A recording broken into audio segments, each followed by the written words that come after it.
Rivojlanish sari loyihasi doirasida o'tkazilayotgan tadbirimizning navbatdagi sonida barchangizni xush ko'rdik.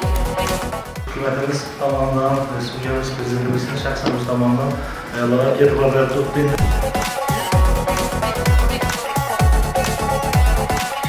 Avvalambor ushbu loyihaga xush kelibsiz, hurmatli talabalar.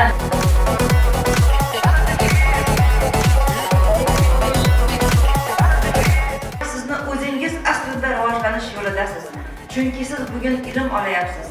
Ilm yo'liga tushgan har bir inson, kasb-hunar yo'liga tushgan har bir inson albatta rivojlanish yo'lini tanlagan demakdir.